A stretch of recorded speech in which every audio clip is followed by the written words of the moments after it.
સુરતના નાસીનગર ડિમોલિશન કેસમાં કમિશનરની બદલી કરાઈ છે। કોર્ટની ફટકાર બાદ કમિશનરની બદલી કરાઈ છે।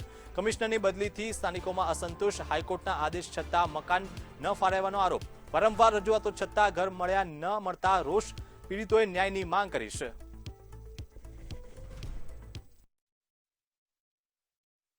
सूरत शहर में चर्चित डिमोलेशन या नासीनगर डिमोलेशन है, जेમાં ખાસ કરીને વાત કરીએ જે મ્યુનિસિપલ કમિશનર અને એસઓજી ડીસીપી રાજદીપ નિકુમને જે વાત છે તે સમગ્ર મામલામાં સામે હતી। એમાંથી ખાસ કરીને વાત કરીએ જે ગત રાતે મોડી રાત્રે છે જે મહાનગરપાલિકા કમિશનર છે એમ નાગરાજનને તત્કાલી અસરથી બદલી કરી દેવામાં આવી છે। ખાસ કરીને જે નાસીનગરના લોકો છે, જે ઘર બિહારના લોકો છે, હાલ જે કોમ્યુનિટી હોલમાં રહી રહ્યા છે એમની જોડે વાત કરશું। ખાસ કરીને આપનું શું નામ છે અને શું કહેશો હિસાબે તમારા ઘરની જે મેટર ડિમોલેશન હતું ગેરકાયદેસર, એમાં મહાનગર કમિશનરને બદલી કરવામાં આવ્યું છે, શું કહેશો?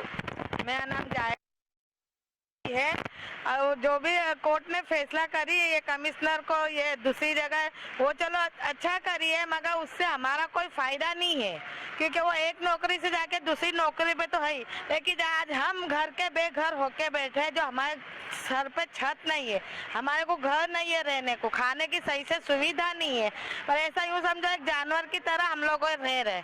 तो कोर्ट ने तो हमारे को घर के बदले बोली है, जो ऑर्डर दी है म्यूनसिपाल्टी को, मगर म्यूनसिपाल्टी वाले हो या एसएमसी वाले हो अभी तक के हमारे को घर देने के अंदर ऐसा फैसला नहीं कर रही कि हमारे को पक्का घर दे रही है कि नहीं दे रही है। वो अपने अपने उसमें ही रह रही है ने। जो कमिश्नर बदली हुआ उससे हमारा कोई लेना देना भी नहीं ना, हमारे को उससे कोई मतलब भी नहीं है। एक नौकरी से हटा तो दूसरी नौकरी पे जाके बैठा है, उससे उसको उसका तो फायदा ही है, हमारा कोई फायदा नहीं है। हमारे को घर कब मिलेगा? खाली हमको कोर्ट से ये है कि भाई हमारे को घर कब मिलेगा? कब तक के हम हॉल में रह गए? जो घर के अंदर अपने प्राइवेसी जो जैसा आप महसूस करते वो हॉल में नहीं कर सकते। घर घर होता है और हॉल हॉल होता है। બિલકુલ ઘર ઘર હોય છે અને હોલ હોલ હોય છે। ખાસ કરીને જે હિસાબે શું કહેશો એ હિસાબે ઘરની વાત છે, બેન કીધું એ હિસાબે ઘર નથી, એના હિસાબે તકલીફ પડે છે, પણ એ જ મેટરમાં એ જ ઘરને મેટરમાં મહાનગરપાલિકાના જે કમિશનર છે એને ચેન્જ કર્યા। હવે ભાઈ કમિશનર કહ્યું તો વાહ એ બદલી થઈ જ નહીં એટલે અમે ખાલી લેતા જ નથી એ લોકો, અમે ઝોપડપટ્ટી તોડી આજ પડદા કાં જાય ઝોપડપટ્ટી એના તો કોઈ મુજાબજા જોઈએ ને લોકોને। હવે ઘરનું તારીખ પર તારીખ આપ્યા કરે તો એના મતલબ કોઈ અમને એક ફેસલો આપે કે ભાઈ આ તારીખે તમને ઘર મળે તો પબ્લિક આ બાર બચ્ચા સ્કૂલમાં જાય આવે તો એ લોકોને કોઈ થાય બિચારાનું। બચ્ચાનું તો સ્કૂલનું નામ કાઢી જાય, યાદ કાં સ્કૂલ જાય માણસ જાય? એના લીધે કે એમને વિનંતી કરો કે અમને ઘર જલ્દી મળી જાય, બીજું કંઈ નહીં। કમિશનર સાહેબને જે બદલી થઈ એ તો બરાબર જ છે, એને ભૂલ કરી તો એની ભૂલની સજા એને મળવું જ જોઈએ।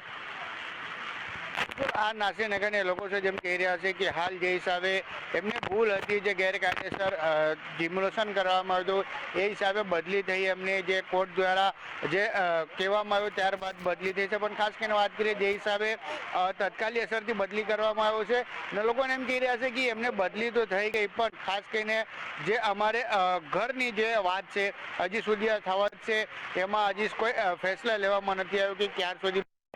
હાઈકોર્ટ કહી રહી છે કે આ લોકોને તે જ જગ્યા પર ઘર બનાવીને આપો, પણ જે મહાનગરપાલિકા છે એ ધીમી ગતિ કામ કરી રહી છે એવા લોકોને આરોપ છે। કેમેરામેન શોએબ શેખ સાથે દીપક રાયમન, DB ન્યૂઝ, સુરત।